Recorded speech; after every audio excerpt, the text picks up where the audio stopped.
চা খাবা? ও সরি, তুমি তো আবার চা খাওয়া, কফি খাও। চা খাবো যদি তুমি বানাও। তোমার চা চা চা। শুধু জানো আমি চা খাই না, তো বারবার আমাকে চা দাও কেন? জানি, কিন্তু এই চা আমি নিজে হাতে বানিয়েছি তোমার জন্য। তোমার হাতে কি জাদু আছে নাকি যে চা বানালে সেটা কফি হয়ে যাবে? তুমি ইচ্ছা করে করো তুমি। ইচ্ছা করেই করি, কারণ আমি চাই তুমি একদিন চায়ে প্রেমে পড়ো, না হয় আমার প্রেমে আবার পড়ো। আমার সব ভম দেখতে ভালো লাগে না। তোমার চা। Thank you. কফির জন্য থ্যাঙ্কস। ওয়াও, তুমি আমার বানানো কফির প্রশংসা করলা? এটা কি নিপম আমার সেই ঝগড়া না করা চ্যালেঞ্জের অংশ? আমার সিলেক্ট করা শাড়ি আমার পছন্দের কালারের শাড়ি ও কখনোই পরবে না। আরে ওই তো মজা, তুমি সিলেক্ট করছো, দেখ তো তুমি এটা এসে নাকি এটা। তুমি তো জানো আমার ফেভারিট কালার নেই। এত তুমি তো আমার ফেভারিট কালার সবুজ। কিন্তু আমার তো সবুজ পছন্দ না। আমার তো পছন্দ। পরবো আমি, জয়। এটা পরো না, একটাবার আমার পছন্দের কালারের শাড়ি পরো। হ্যাঁ, তাই তো করে আসতেছি। বিয়ের পর থেকে তোমার পছন্দের প্রায়োরিটি দিতে দিতে আমার নিজের পছন্দ কি সেটাই ভুলে গেছি।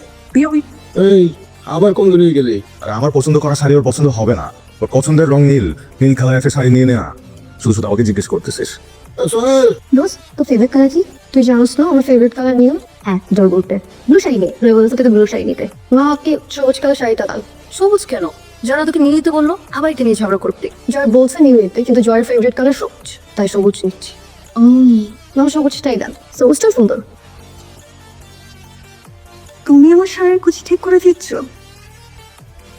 কি ব্যাপার, তুমি এখন রেডি হও নাই? একটা সমস্যা, কি সমস্যা? আমি শাড়ি পরতে পারি না।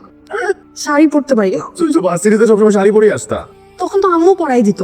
আয় রে মেয়ে মানুষ, তোমার এই শাড়ি পরা দেখে আমি তোমার প্রেমে পড়ছিলাম। হইছে, এখন একটু হেল্প করো। কি করবো? শাড়ি কুচি ধরতে হেল্প করো। আমি মানে আমি জয় তোমার শাড়ির কুচিন এসব দাও না, আমাকে দিয়ে হবে না। তুমি জানো, প্রত্যেকটা বাঙালি মেয়ে ছোট্ট একটা স্বপ্ন থাকে। কি সেটা? যখন তার শাড়ি পরে, তখন যেন তার স্বামী এসে এক টুকরো সময় চুরি করে আর যত্ন করে শাড়ির কুচিগুলো কুচিয়ে দেয় নিজের হাত। সেই স্পর্শে মেয়েরা বুঝে যায় যে মানুষটা তার কতটা কতটা ভালোবাসা।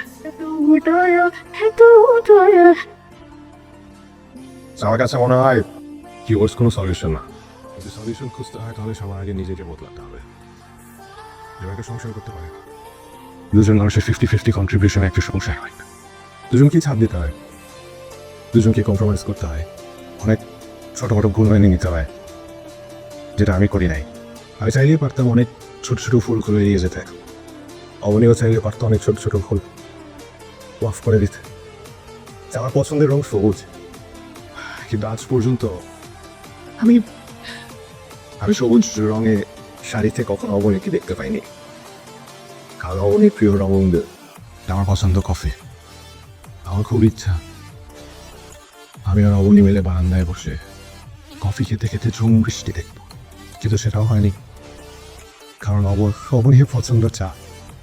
ছোট মোটো জিনিস, আর এরকম অনেক বড় জিনিস আছে যেগুলো আমি কখনো কাউকে বলিনি, আমরা দুজনেই হাইড করে রাখতে চেয়েছি। যেটা হচ্ছে আমরা গত 3 মাস যাবত এক ছাদের নিচে থাকি থেকে কিন্তু আমরা আলাদা রুমে ঘুমাই। আমরা যখন প্রেম করি তখন ওই প্রেমের টাইমটাতে না আমরা অনেক কিছু ছাড় দিই, অনেক কিছু মেনে নেই। কিন্তু বিয়ের পর সেই সহনশীলতা, সেটা একগুলো আর থাকে না আমাদের মধ্যে।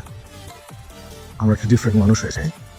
আমি আর অবনী একজন একজনকে ভালোবেসে বিয়ে করেছি, কিন্তু আমাদের বাবা মা, আমাদের দুই ফ্যামিলির বাবা মারা যে আমাদের বিয়েটা মেনে নেয় নাই। আমরা একজন একজনকে ভীষণ ভালোবাসতাম। আমরা ভেবেছিলাম আমাদের ভালোবাসাটাকে আমরা জিতিয়ে দিব, কিন্তু আজকে আমাদের ভালোবাসা হেরে গেছে, তাই আমাদের ডিভোর্স হয়ে যাচ্ছে।